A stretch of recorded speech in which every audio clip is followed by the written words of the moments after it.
Hoje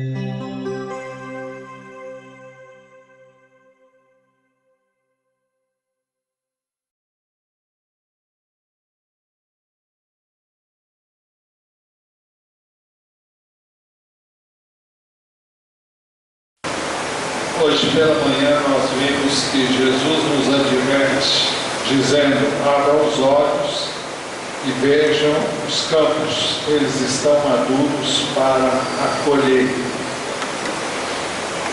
Nós vimos também que Jesus afirma que a colheita é grande, mas os trabalhadores são poucos. Assim, nós vimos que não há falta de colheita. Há sim falta de trabalhadores. Nós vimos também que Jesus nos ensina a orar por mais trabalhadores. Por isso que ele disse: portanto, peçam ao Senhor da colheita que mande trabalhadores para a sua colheita. Jesus chamou 12 homens para estarem com ele e também para que fossem e pregassem. O Evangelho de Marcos diz isso de uma forma que nenhum outro Evangelho diz.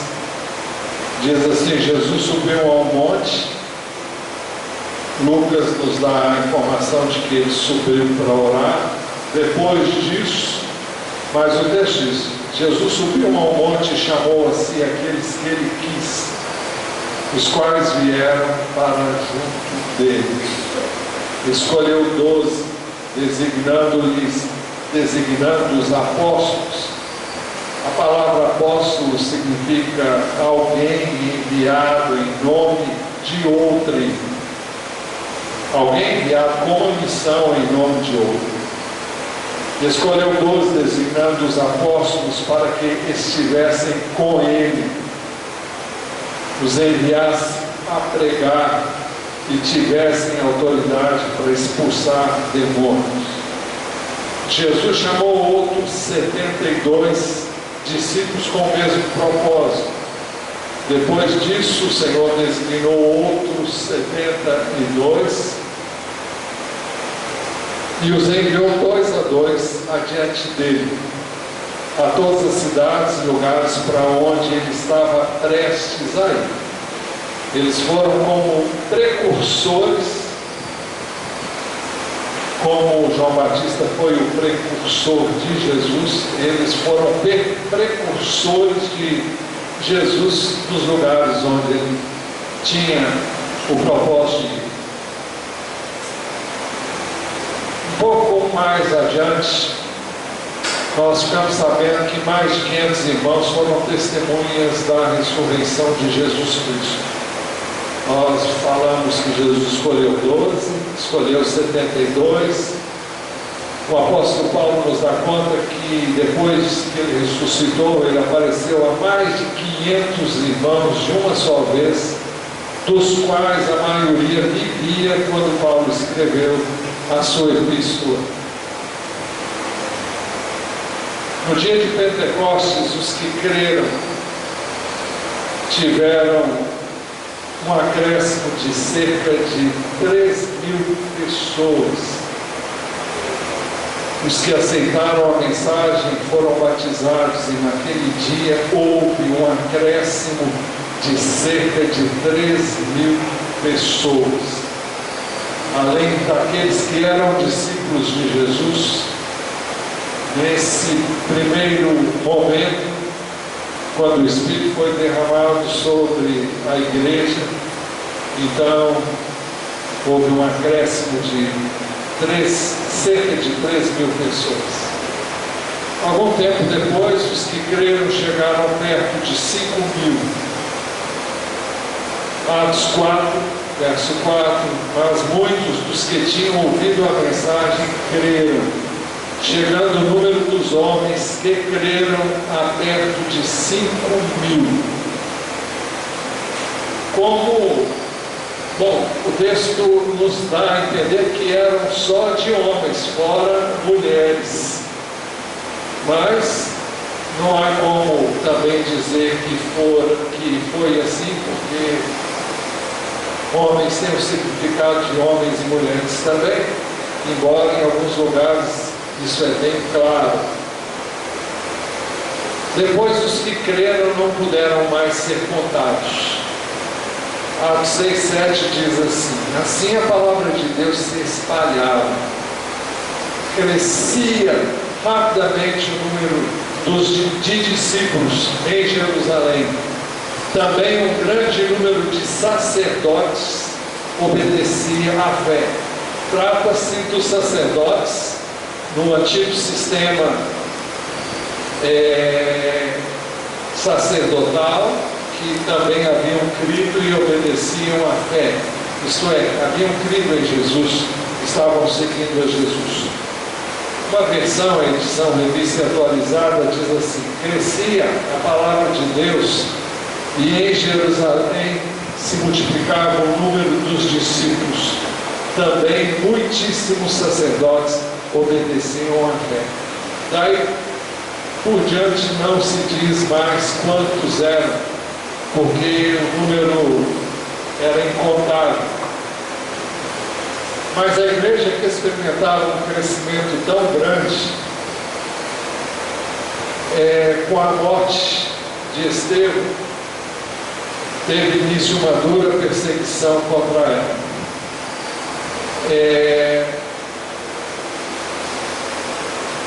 O texto diz assim: e Saulo estava ali consentindo na morte de Estevão.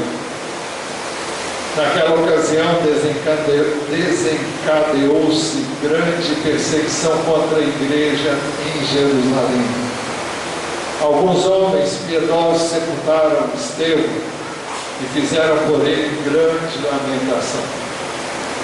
E Saulo, por sua vez, devastava a igreja, indo de casa em casa, arrastava homens e mulheres e os lançava na prisão. A igreja sempre foi combatida desde o início, mas quando Estevão fez o seu discurso, entregou a sua mensagem diante do Sinédrio, realmente as coisas recrudesceram, a perseguição se tornou intensa. Mas deixe estar que tudo isso fazia parte do propósito e do plano de Deus.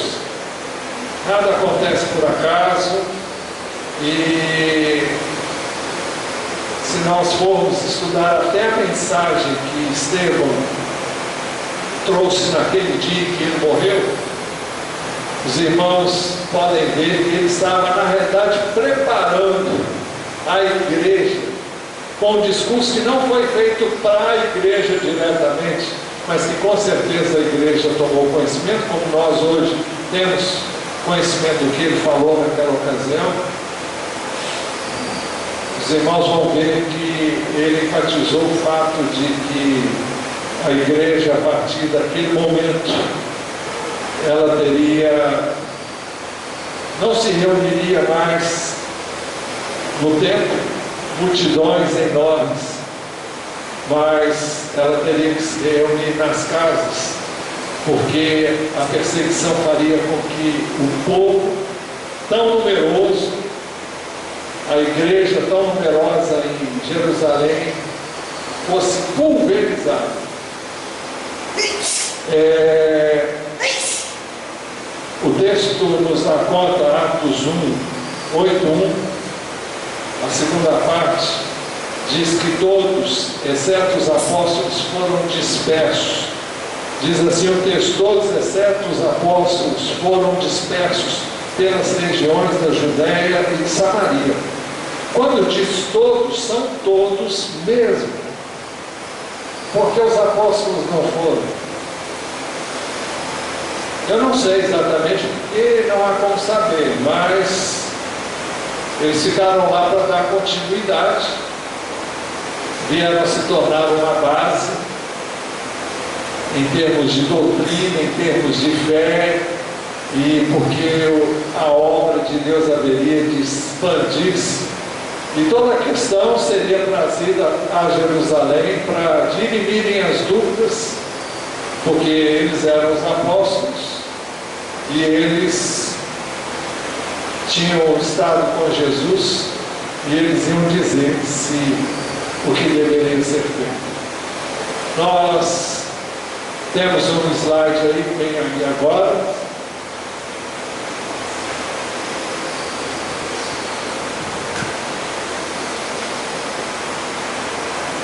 Bom, a igreja estava aqui, ó, em Jerusalém, e ela foi dispersa para onde diz o texto? Não disse. Não, disse sim. Pelas regiões de Judéia e Samaria. Judéia, essa região aqui toda aqui é Judéia. Isso inclui Jerusalém, mas inclui toda a Judéia e Samaria. Samaria era essa parte de cima que era o reino do norte. Aliás, na época de Jesus não era reino do norte, era um lugar, bom, era um povo onde habitavam os samaritanos. E então Jesus, bom, nós vamos chegar lá daqui a pouco. O texto nos dá conta também que todos os dispersos pregavam a palavra por onde quer que fossem.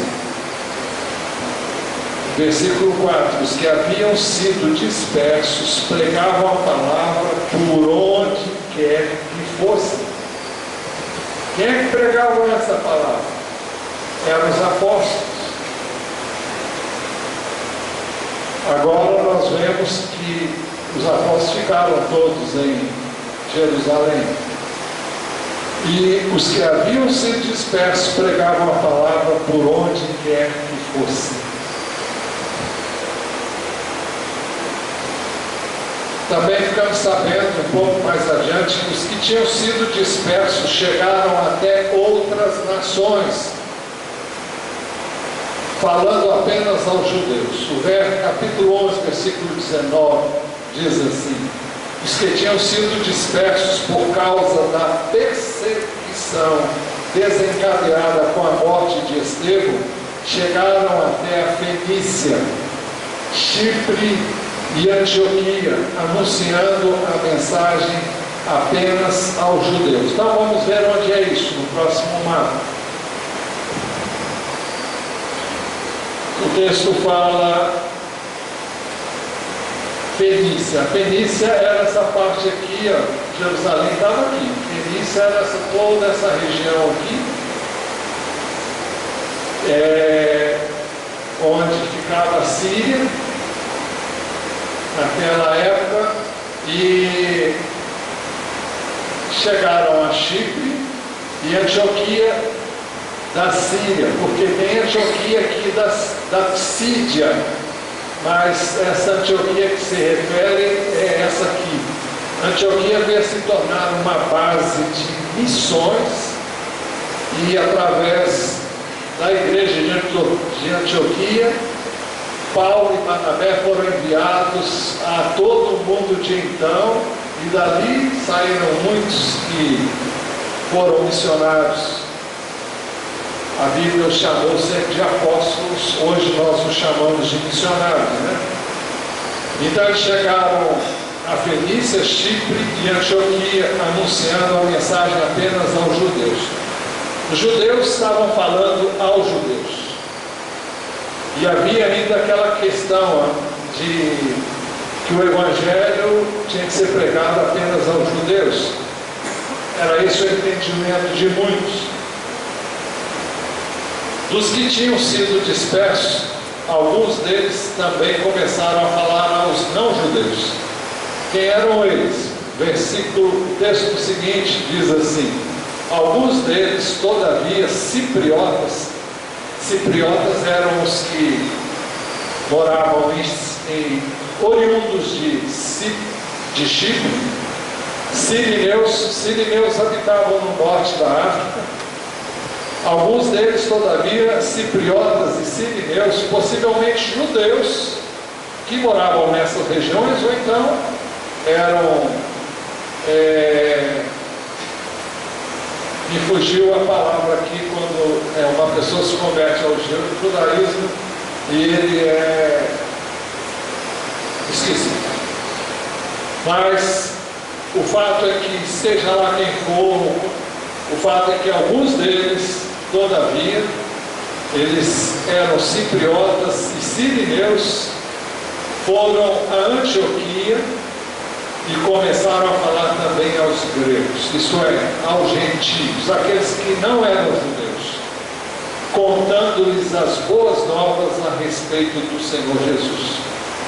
Então, uma igreja contida, que embora se reunisse do lado de fora do templo, porque ninguém entrava no templo, e se reunia nas casas, estava circunscrita às quatro paredes, e ainda assim crescia de maneira espantosa, pelo poder e pela graça de Deus.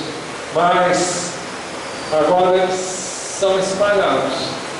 Primeiro falam aos judeus nesses lugares fora das regiões da Terra Santa, e agora alguns chegam e começam a falar aos gregos.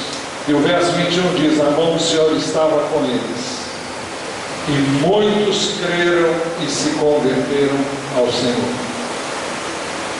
A mão do Senhor estava com eles, e muitos creram e se converteram ao Senhor.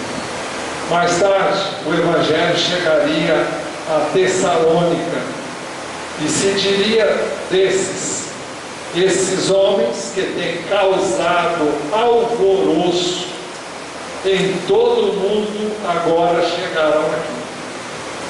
Esses homens, que homens eram esses? Os dispersos. Se bem que eles estão falando aí do apóstolo Paulo, e se não me engano de Paulo e Silas, não tenho muita certeza não, acho que sim. Estes homens que têm causado alvoroço por todo mundo agora chegaram aqui. Vamos para o outro slide. Então, aqui aonde? Ali, ó, lá em Tessalônica. Olha aqui onde é que o povo saiu, foi espalhado por aqui, aqui, daqui de Antioquia, da Síria, eles saíram e evangelizaram essa região toda e chegaram até Acaia e depois dali para outras regiões. Mas chegaram aqui.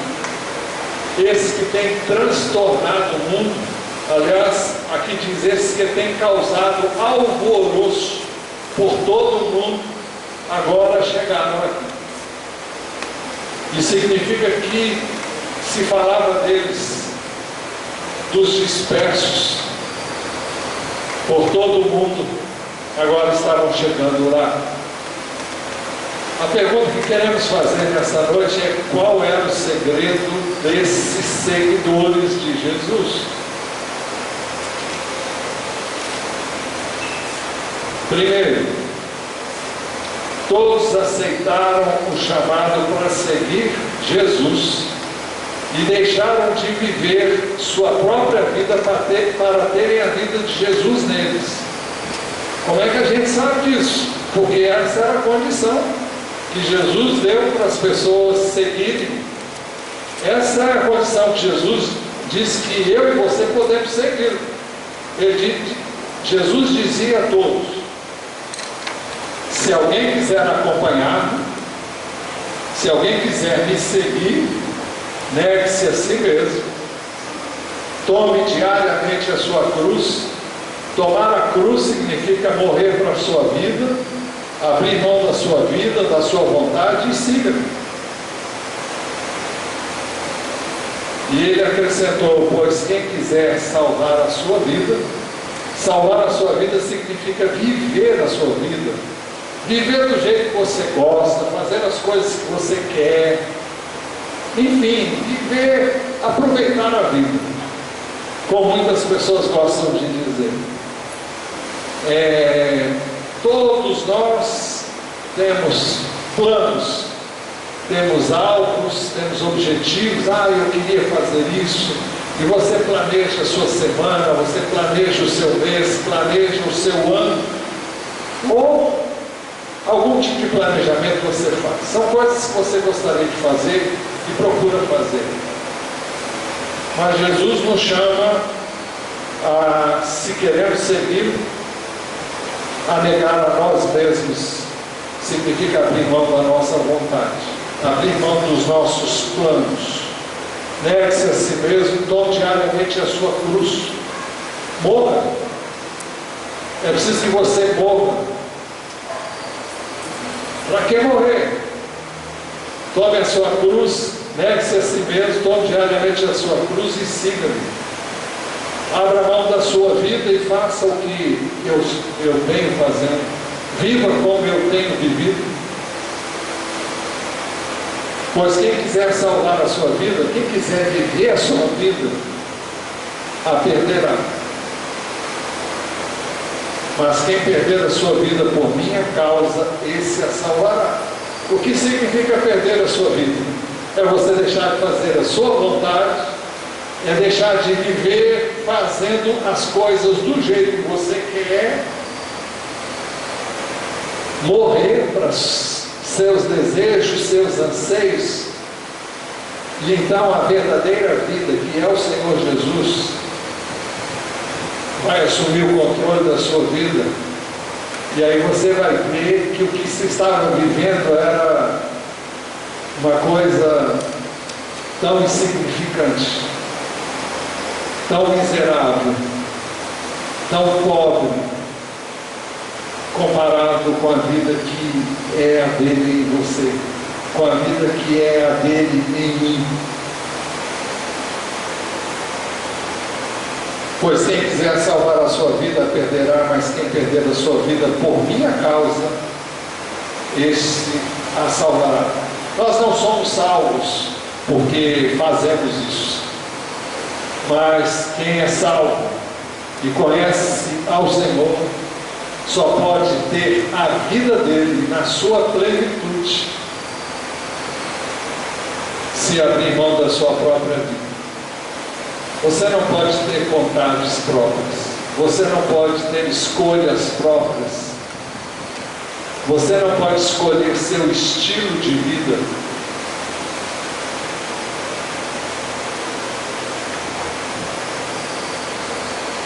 Pode parecer muito radical isso. É perfeitamente possível você ter uma vida abundante e feliz com Jesus, fazendo a vontade dele. Aí sim você vai ser feliz. Aí sim você vai encontrar significado para a sua vida. Aí sim você vai experimentar o que é viver. E vai descobrir que o que você estava vivendo até então não passava de um simulacro, uma imitação da verdadeira vida que o Senhor planejou para todos nós. Ele diz: pois que adianta o homem ganhar o mundo inteiro e perder-se, ou destruir-se a si mesmo? E ele disse mais: se alguém se envergonhar de mim, das minhas palavras, o Filho do Homem se envergonhará dele, quando vier em sua glória e na glória do Pai, em sua glória e na glória do Pai e dos santos anjos. Bem, esses homens, para fazerem o que fizeram, eles abriram mão da sua própria vida, todos eles. O apóstolo Paulo disse algo que sempre mexe muito comigo. Ele diz: fui crucificado com Cristo. Significa que quando ele aceitou Cristo, quando ele recebeu Cristo na sua vida, ele morreu com Cristo. Na verdade, ele diz que isso é o que acontece com todos nós, se nós entendemos que é isso que acontece conosco. Assim já não sou eu quem vive, mas Cristo vive em mim. Em outras palavras, você sai de cena e Jesus entra no lugar. Como é que pode ser isso? A vida que agora vivo no corpo, vivo-a pela fé no Filho de Deus, que me amou e se entregou por mim. É uma relação com Deus, na qual Ele governa, Ele é Senhor, Ele dá a palavra final, Ele dirige, Ele orienta, Ele guia. Como é que a gente vai ser guiado? Pelo Espírito de Deus que habita em nós. Como é que você vai aferir essa direção que Ele dá? Se a direção é dele, conhecendo a palavra dele. Como é que você vai afinar a sua vontade com a dele, vivendo uma vida de oração? Não existe mágica. É vida com Deus. Se alguém está em Cristo, é nova criação, as coisas velhas passaram, tudo se fez novo. Se alguém está em Cristo, é nova criação, as coisas velhas já passaram, tudo se fez novo. É por isso que alguns foram chamados para servir a Jesus com tempo integral. Marcos 1:16, 20 diz assim, aí nós vamos voltar lá no início. Andando à beira-mar, à beira do mar da Galiléia, Jesus viu Simão e seu irmão André lançando redes ao mar, pois eram pescadores. Eles viviam disso. Eram filhos de Zebedeu, que era pescador, e eles também eram pescadores. E disse Jesus: sigam-me, e eu os farei pescadores de homens. O que significava isso? O que eles fizeram? No mesmo instante eles deixaram as suas redes e o seguiram. Alguém veio dizer, eles estavam trabalhando, sim. Jesus os chamou para deixarem o trabalho deles, que era de pescar peixe, para pescarem homens. Indo um pouco mais adiante, viu num barco Tiago, filho de Zebedeu. Aliás, aqui são o primeiro André e Simão. Eles não eram filhos de Zebedeu. Agora os outros é que são filhos de Zebedeu. Indo um pouco mais adiante, verso 19, viu num barco Tiago, filho de Zebedeu, e João, seu irmão. Estes sim eram os irmãos. O pai era pescador e os filhos também eram pescadores, preparando as suas redes. Logo chamou e eles o seguiram, deixando seu pai, Zebedeu, com os empregados do barco. Deixaram tudo para trás. Nem todos têm esse tipo de chamado, mas Jesus chamou esses para deixarem tudo. E eu creio que esse foi o chamado para cada apóstolo. Para os senhores seriam missionários. E eu creio que não é um chamado diferente para pastores. Nem todos têm ministério de tempo integral, mas eu creio. Depois eu vou falar mais sobre isso. Marcos capítulo 2, versículo 14 diz: passando por ali, viu Levi, filho de Alfeu, sentado na coletoria. O que ele era? Coletor de impostos. Uma pessoa odiada pelos seus conterrâneos, porque era coletor de imposto. E muitos deles eram desonestos, como era o caso de Zaqueu, né? Mas o texto diz: passando por ali, viu Levi, filho de Alfeu, sentado na coletoria, e disse: siga-me. Levi levantou-se e o seguiu. Saiu do seu trabalho, seguiu Jesus.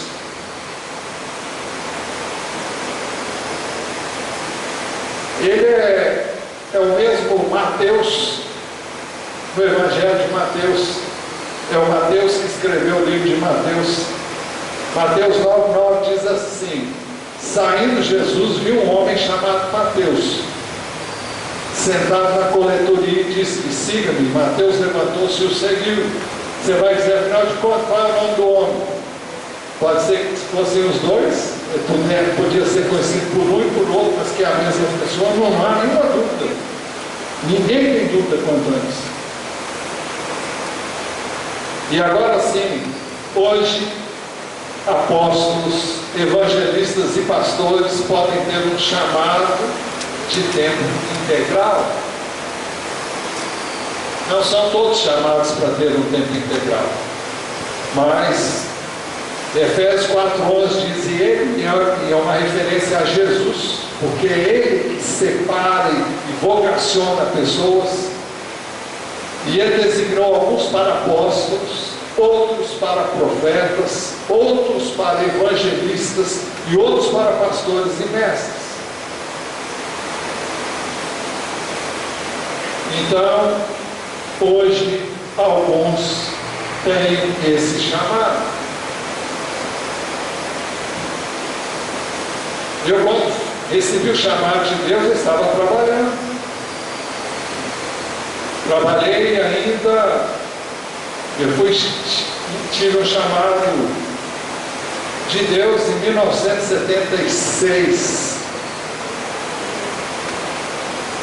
Trabalhei até 1982. Não, até 1978. Depois eu deixei tudo para trás e passei tudo que eu tinha para outras pessoas e me dediquei inteiramente ao serviço do Senhor. Alguns foram chamados para deixar tudo para trás, para que o testemunho de Jesus chegasse aos gentios. É o caso dos que nós já citamos, Atos 8:1b. Todos, exceto os apóstolos, todos, não foram alguns, todos, foram dispersos pelas regiões da Judéia e de Samaria. Atos 8:4, os que haviam sido dispersos pregavam a palavra por onde quer que fossem. Atos 1:11-19, os que tinham sido dispersos por causa da perseguição desencadeada com a morte de Estevão, chegaram até a Fenícia, Chipre e Antioquia, anunciando a mensagem apenas aos judeus. Quem eram esses homens? Alguns deles, Atos 11:20-21, alguns deles, todavia, cipriotas e sirineus foram a Antioquia e começaram a falar também aos gregos, contando-lhes as boas novas a respeito do Senhor Jesus. Quem eram esses? Membros da igreja de Jerusalém. Não eram apóstolos, eram homens como os demais, como todos nós somos hoje. A pergunta persiste: qual era o segredo destes seguidores de Jesus? Segundo, todos aceitaram o chamado para seguir Jesus e dependiam dele em oração. Atos 1:14 diz que logo após a ascensão de Jesus aos céus, diz assim: todos eles, os apóstolos, aqui vai dizer quem são eles, todos eles se reuniam sempre em oração. Eram os apóstolos com as mulheres, inclusive Maria, a mãe de Jesus, e com os irmãos dele. Os irmãos dele já haviam se convertido aqui nessa altura dos acontecimentos e se reuniam com os apóstolos em oração. Isso foi antes do dia de Pentecostes. E no dia de Pentecostes, esses mesmos estavam reunidos quando o Espírito veio sobre eles de forma diferente. Em Atos 2:42 diz que aqueles que haviam crido,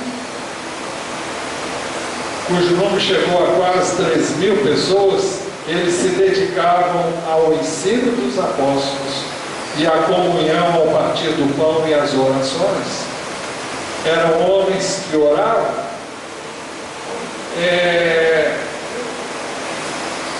Meus irmãos, quem é que ora?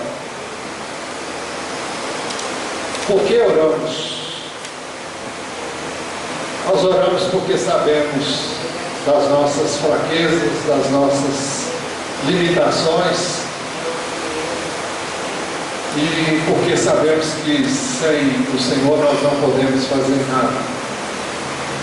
Nós não fomos chamados porque éramos melhores do que quem quer que seja. Nenhum de nós é melhor do que ninguém. Nenhum de nós tem nenhum atributo especial e por causa desse atributo foi chamado por Deus.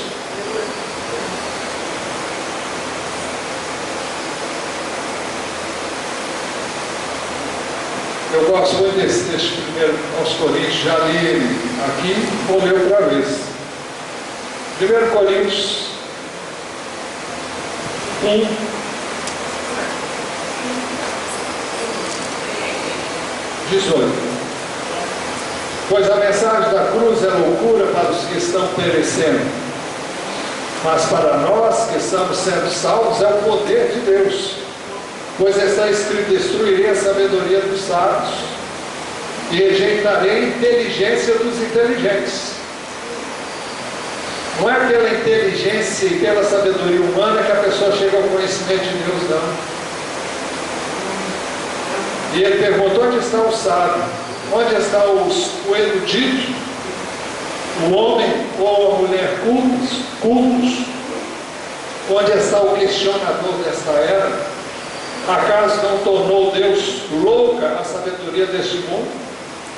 Visto que na sabedoria de Deus o mundo não o conheceu por meio da sabedoria humana, agradou a Deus salvar aqueles que creem por meio da loucura da pregação. Os judeus pedem sinais miraculosos e os gregos procuram sabedoria.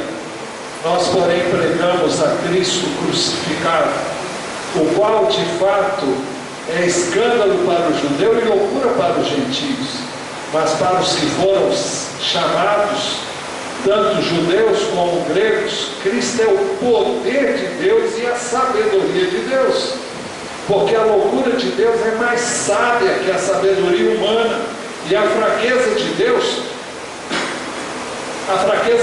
é Cristo na cruz.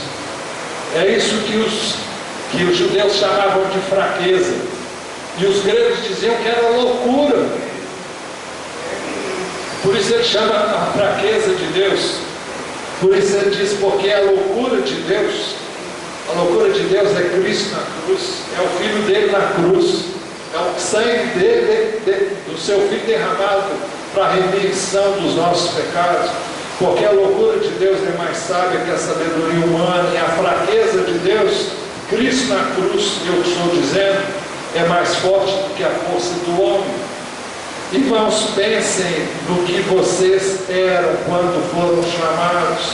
Poucos eram sábios, segundo os padrões humanos, poucos eram poderosos, poucos eram de nobre nascimento. Mas Deus escolheu o que para o mundo é loucura para envergonhar os sábios, e escolheu o que para o mundo é fraqueza para envergonhar o que é forte. Ele escolheu o que para o mundo é insignificante, desprezado, e o que nada é, para reduzir a nada o que é, a fim de que ninguém se vanglorie diante dele.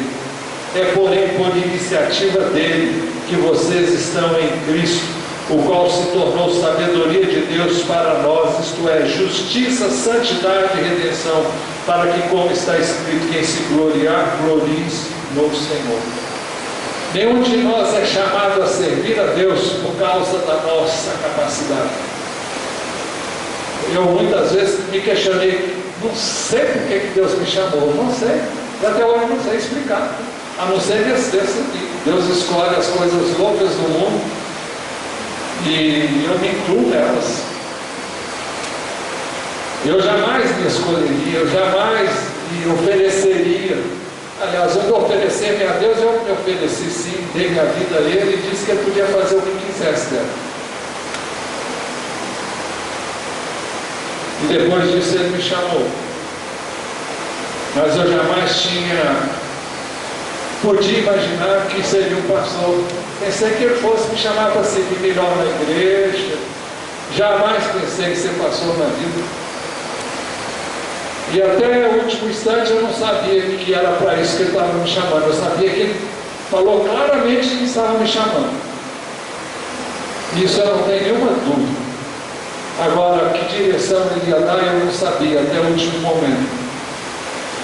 E tudo foi uma questão de uma surpresa enorme para mim. Talvez ele soubesse que eu não estivesse preparado para saber isso antes, senão mais tarde.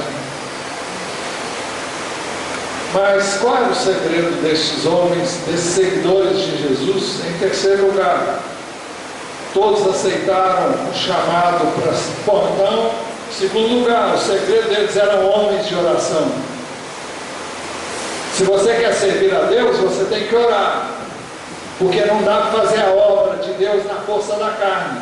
Porque toda a sua sabedoria, toda a sua capacidade é lixo. Não estou menosprezando o seu preparo. Acho que todos devem estudar, todos devem se preparar. É por isso que quem é chamado deve fazer um seminário também. Mas tudo isso, sem Deus, é nada, não significa nada. Deus não chamou você, não chamou a mim, não chama nenhum de nós, porque nós somos capazes. Justamente porque Ele sabe que não somos. Porque se nós sabemos que não somos, nós vamos buscá-lo constantemente. Nós vamos nos humilhar diante dele, nós vamos buscar nele sabedoria, nós vamos buscar nele entendimento, nós vamos buscar nele poder. Terceiro, qual era o segredo desse seguidor de Jesus? Terceiro, todos aceitaram o chamado para seguir Jesus, eram comprometidos com a igreja local. Tem gente que hoje trata a igreja como uma coisa supérflua. Se der, eu vou. Se não for, também não faz nenhuma diferença. Eles se dedicavam ao ensino dos apóstolos,